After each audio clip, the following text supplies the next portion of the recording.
Target with PS Parihar channel में आपका स्वागत है। सुबह की इस वीडियो में ऐसी सूचनाएं होती हैं जो विभिन्न समाचार पत्रों पर छाई हुई होती हैं और विद्यार्थियों के लिए आवश्यक होती हैं। तो आइए शुरू करते हैं और देख लेते हैं कि आज के समाचार पत्रों में विद्यार्थी जीवन से संबंधित कौन कौन सी सूचनाएं हैं।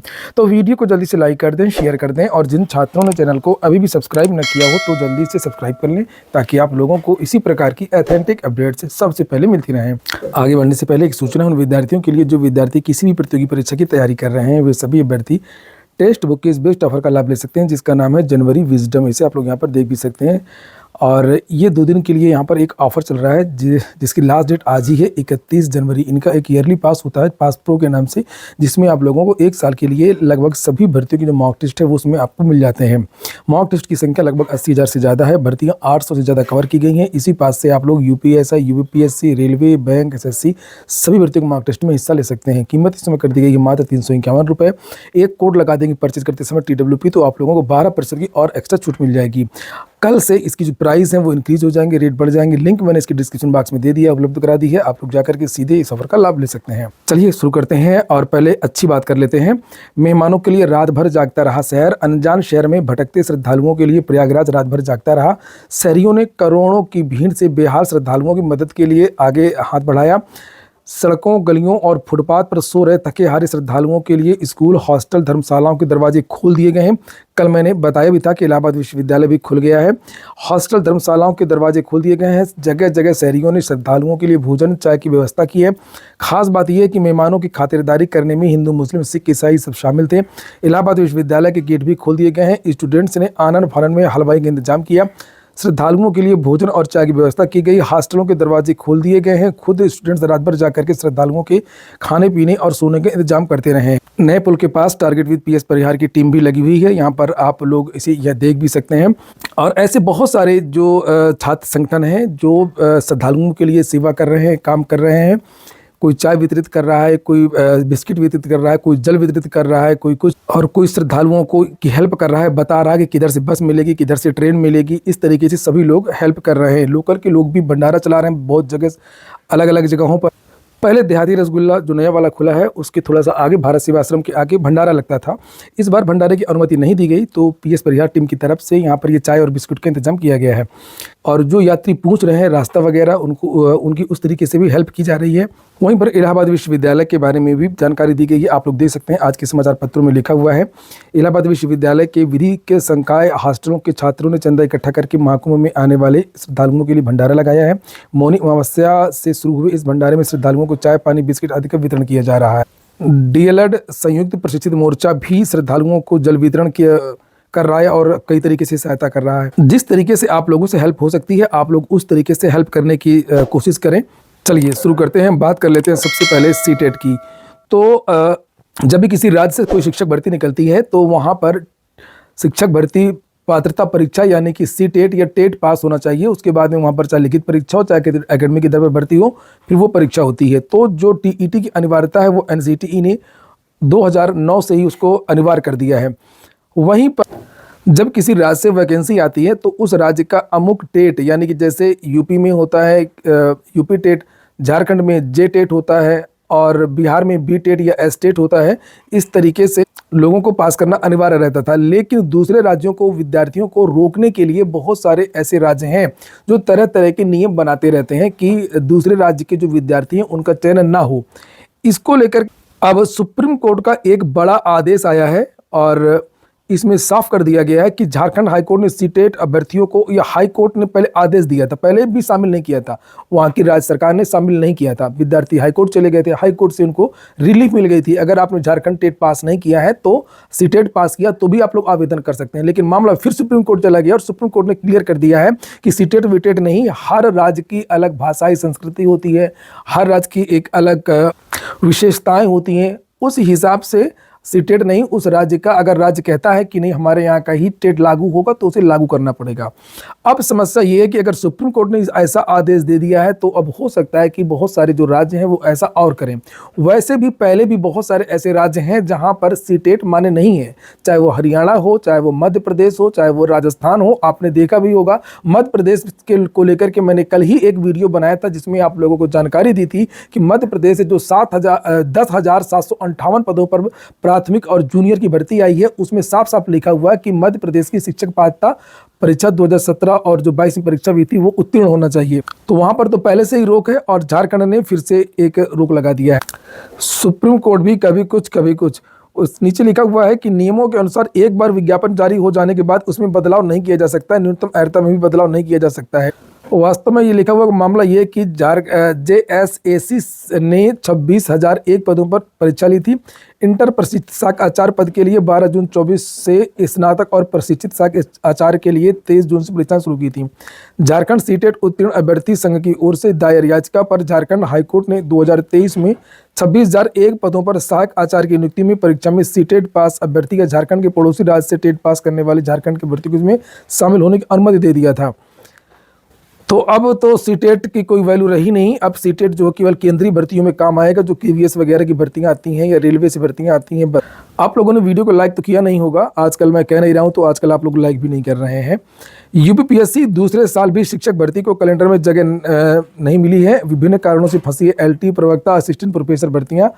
उत्तर प्रदेश लोक सेवा आयोग के कैलेंडर में राजकीय विद्यालयों व महाविद्यालयों में शिक्षक भर्ती को लगातार दूसरे साल भी जगह नहीं मिली है। शिक्षक भर्ती को लेकर के ऊहापोह की स्थिति बनी हुई है। UPPSC को राजकीय विद्यालयों में LT ग्रेड शिक्षक प्रवक्ता, राजकीय महाविद्यालयों में असिस्टेंट प्रोफेसर के रिक्त पदों का अधियाचन साल भर पहले मिल चुका है, लेकिन तमाम कारणों से ये भर्तियां फंसी हुई हैं। आयोग को उच्च शिक्षा निदेशालय से असिस्टेंट प्रोफेसर के 562 पदों का अधियाचन प्राप्त हो चुका है और आयोग की ओर से 28 जनवरी 2025 को जारी परीक्षा कैलेंडर में कहा गया है कि असिस्टेंट प्रोफेसर के पदों पर चयन संबंधी परीक्षा योजना के संबंध में विभाग शासन से अनुमोदन प्राप्त होने के बाद इस भर्ती का विज्ञापन जारी किया जाएगा। देख लीजिए, जब अधियाचन प्राप्त हो चुका है तब क्या अनुमोदन लिखा है कि असिस्टेंट प्रोफेसर के पदों पर चयन संबंधी परीक्षा योजना के संबंध में विभाग शासन से अनुमोदन प्राप्त होने के बाद इस भर्ती का विज्ञापन जारी किया जाएगा। वहीं पिछले साल के कैलेंडर में बताया गया था कि स्क्रीनिंग परीक्षा नियमावली को शासन से मंजूरी मिलने के बाद विज्ञापन जारी होगा। पिछली बार ये कहा गया था, इस बार ये कहा गया है, अगली बार पता नहीं क्या कहा जाएगा। हर साल विद्यार्थी इंतजार करते रहते हैं। लिखा है कि फिलहाल 2 साल से ये भर्ती अलग अलग कारणों से फंसी हुई है। वहीं LT ग्रेड शिक्षक भर्ती के 7,258 पदों का अधियाचन मिला है, जिसमें से 4,785 पुरुष के पद हैं, 2,473 महिला वर्ग के पद हैं। पिछले साल आयोग की ओर से बताया गया था कि समकक्ष अर्हता को लेकर के शासन स्तर से स्थिति स्पष्ट किए जाने के बाद विज्ञापन जारी किया जाएगा। पिछली बार समकक्षता बताया गया था, इस बार बताया गया ई अधियाचन।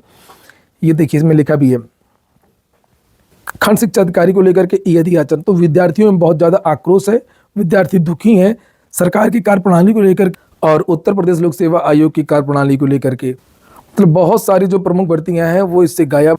2 महीने का काम में 2 साल लग रहे हैं, 2 साल नहीं लग रहे, 6 साल लग रहे हैं। 6 साल से भर्ती लटकी हुई है।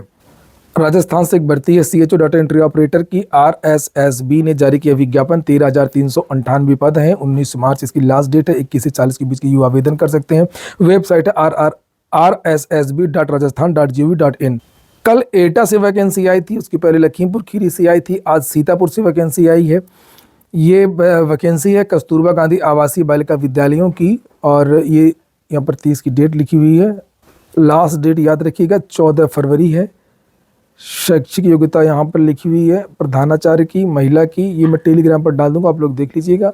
मानदेय 30,000, 30 से 45 के बीच की युवतियाँ आवेदन कर सकती हैं। सीटें हैं प्रधानाचार्य की लगभग 5 सीटें हैं यहाँ पर लिखी हैं। यहाँ से पदों की संख्या काफ़ी ज़्यादा है। अलग अलग भी लिखा हुआ है। EWS का 1 पद, OBC का 2 पद, अनुसूचित जाति का 2 पद और योग 11। तो और ये जनरल के पद हैं 6। तो प्रधानाचार्य के ही 11 पद हैं यहाँ पर, ये आप देख सकते हैं। इसके बाद में PGT हिंदी के भी 11 पद हैं, ये देखिए। और इसमें योग्यता PGT के लिए लिखा है हिंदी में MA तथा संस्कृत के साथ BA तथा शास्त्रीय परीक्षा राजकीय संस्कृत कॉलेज वाराणसी, अब संपूर्णानंद विश्वविद्यालय वाराणसी। तो इसमें भी देख सकते हैं कैटेगरी वाइज लिखा हुआ है। PGT अंग्रेजी का भी 11 पद है। PGT गणित का भी 11 पद है। अच्छा, मानदेय कितना मिलता है आप लोग देख लीजिएगा। सभी PGT को 22,000 नियत मिलता, फिक्स संविदा की बढ़ती है ये। और PGT जीव विज्ञान का भी इसमें पद है और इसमें भी PGT जीव विज्ञान के भी 11 पद है। PGT रसायन विज्ञान के बारे में नीचे देख लीजिए, इसके भी 11 पद हैं। सभी के 11-11 पद है। तो पद तो काफ़ी हैं यहाँ पे, बस यही है कि संविदा की भर्ती है। कंप्यूटर विज्ञान का भी पद है। अच्छा, ऐसे कट जाएगा। कंप्यूटर विज्ञान का भी देख लीजिए, कंप्यूटर विज्ञान में भी 11 पद है। और कंप्यूटर विज्ञान के लिए योग्यता लिखा MTech कंप्यूटर विज्ञान तथा BE BTech किसी मान्यता प्राप्त विश्वविद्यालय से, अथवा MCA अथवा MSc कंप्यूटर विज्ञान किसी मान्यता प्राप्त विश्वविद्यालय से, B level of DOESCC department of electronics and accreditation of computer course अथवा स्नातकोत्तर डिग्री के साथ PG diploma in computer application. तो ये योग्यता है। नीचे लैब असिस्टेंट के भी यहाँ पर लगभग 33 पद हैं। ये देखिए लैब असिस्टेंट के 33 पद, जनरल के ही 16 पद हैं। और लैब असिस्टेंट में 25 से 45 के युवा आवेदन कर सकते हैं और कंप्यूटर वाले में भी यहाँ पर देख सकते हैं आप लोग 25 से 45 के बीच के युवा आवेदन कर सकते हैं। और प्रधानाचार्य के अलावा जितने भी पद हैं इनमें 25 साल से ऊपर के जो लोग हैं वो आवेदन कर सकते हैं। मैं बता दूं कि इसमें केवल महिलाएं आवेदन करेंगी, पुरुष कोई भी आवेदन नहीं करेगा। यहाँ पर लिपिक के भी पद हैं 11। इसके अलावा 17 चपरासी, 17 रसोइया और 17 चौकीदार के भी पद हैं। लगभग 132 शिक्षकों की भर्तियां निकली हुई हैं और 51 जो पद हैं वो अन्य पद हैं। एकेडमिक के आधार पर ये भर्ती होती है। किस तरीके से स्कोर आपका जोड़ा जाएगा हाई स्कूल, इंटरमीडिएट, BA वगैरह का, उसे आप लोग यहाँ पर ये देख सकते हैं। तो इसके लिए आप लोगों को जो है ऑफलाइन फॉर्म यहाँ पर भेजना है भर करके 14 तारीख तक। और ये एड्रेस दिया हुआ जिला बेसिक शिक्षा अधिकारी सर्व शिक्षा अभियान सीतापुर। अगली सूचना भी शिक्षक भर्ती से संबंधित है। राजस्थान में एक नियमावली बनाई गई है और ये कहा गया है कि किस विद्यालय में कितने शिक्षकों की अनिवार्य रूप से नियुक्तियां होंगी।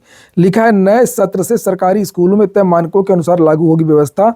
लिखा है नए सत्र से राज्य के सरकारी स्कूलों में शिक्षकों के तय मानक लागू होंगे। इसके लिए शिक्षा विभाग ने सभी प्रारंभिक विद्यालयों में प्राइमरी में शिक्षकों की तैनाती का मानक तय कर दिया है। विभागीय निर्देश के मुताबिक प्रदेश के प्राथमिक विद्यालयों में कक्षा 1 से 5 में प्रधान शिक्षक समेत न्यूनतम 5 शिक्षक की तैनाती अनिवार्य कर दी गई है। कम से कम 5 शिक्षक, ये देखिए यहाँ पर लिखा हुआ है। इसी प्रकार सभी मध्य विद्यालयों में कक्षा 1 से 8 में प्रधानाध्यापक समेत न्यूनतम 9 शिक्षकों का मानक तैयार किया गया है। इस संबंध में प्राथमिक शिक्षा निदेशक की ओर से जिला शिक्षा अधिकारी को दिशा निर्देश जारी किए गए हैं। इसमें कहा गया है कि शिक्षकों के तय मानक को प्रभावी बनाने के लिए आवश्यक कदम उठाए जाए, यानी भर्तियां वगैरह हैं जो भी आगे की जाए। मानक तो पहले ही NCT ने तय कर दिए हैं, लेकिन उस तरीके की चीज़ों को अगर पालन किया जाए तब माना जाए। यहाँ पर जो लिखा हुआ है कि प्राथमिक विद्यालय में अगर 1 से लेकर के 120 तक है तो शिक्षकों की संख्या 4 होगी, और अगर 121 से 150 हैं तो शिक्षकों की संख्या 5 होगी। 150 से अधिक छात्र हैं तो 40 होगी। UGC नेट की क्लोजर रिपोर्ट लगा दी गई है। लिखा प्रश्न पत्र लीक का कोई सबूत नहीं मिला है। CBI ने दिल्ली की विशेष अदालत में 2024 UGC नेट का पेपर लीक हो गया था। पेपर को रद्द भी करना पड़ा था और लिखा वो टेलीग्राम पर वायरल भी हो रहा था। लिखा है कि एजेंसी ने पेपर लीक का कोई सबूत नहीं मिलने का दावा किया है। प्रश्न पत्र डार्कनेट पर लीक हो जाने की सूचना के बाद परीक्षा रद्द कर दी गई थी। CBI ने शिक्षा मंत्रालय को भी एक रिपोर्ट भेजी है। अदालत अब तय करेगी कि रिपोर्ट को स्वीकार कर मामले को बंद किया जाए या एजेंसी को आगे की जांच करने के निर्देश दिए जाएं। BPSC री एग्जाम को लेकर के भी आज के समाचार पत्रों में सूचनाएं दी गई हैं। कल जो धरना प्रदर्शन हुआ था, विद्यार्थी री एग्जाम की मांग कर रहे हैं। 500 विद्यार्थियों पर FIR भी हुई है, 43 गिरफ्तार भी हुए हैं। यहाँ पर आप देख सकते हैं विद्यार्थी चाहते हैं कि 17वीं BPSC की पुनर्परीक्षा हो। कल छात्र सड़कों पर यहाँ पर लेट गए। लेकिन BPSC अभ्यर्थियों ने 17वीं प्रारंभिक परीक्षा को रद्द करने की मांग को लेकर के गुरुवार को 3 घंटे तक नेहरू पथ पर प्रदर्शन किया और इस वजह से दोपहर 2:30 बजे से शाम 5:30 बजे तक यातायात व्यवस्था चरमरा गई। डोमिसाइल को लेकर के स्थिति साफ की गई है। लिखा कि ऐसा कहीं कुछ नहीं है, भ्रामक सूचना है, डोमिसाइल लागू नहीं होगा। बहुत सारे लोगों के बयान भी हैं। लिखा है कि डोमिसाइल लागू करने का कोई औचित्य नहीं है और चूंकि जो लगातार भर्तियां हो रही हैं उसमें बहुत सारे जो पद हैं वो रिक्त रह जा रहे हैं। आपने देखा होगा कि TRE 3 में ही लगभग 21,000 जो पद हैं वो रिक्त रह गए हैं। तब डोमिसाइल नीति क्यों लागू करने की बात की जा रही है कि हमारे दूसरे राज्यों के जो विद्यार्थी वो डाका डाल रहे हैं, वो कब्जा कर रहे हैं, हमारा चयन नहीं हो पा रहा है। नीतीश कुमार खुद कह चुके हैं कि डोमिसाइल नीति लागू नहीं होगी और इससे जो हमने सभी की राज्यों के विद्यार्थियों को जो मौका दिया उससे हमारे यहाँ पर योग्य लोग आएंगे और वो अपना यहाँ पर योगदान देंगे।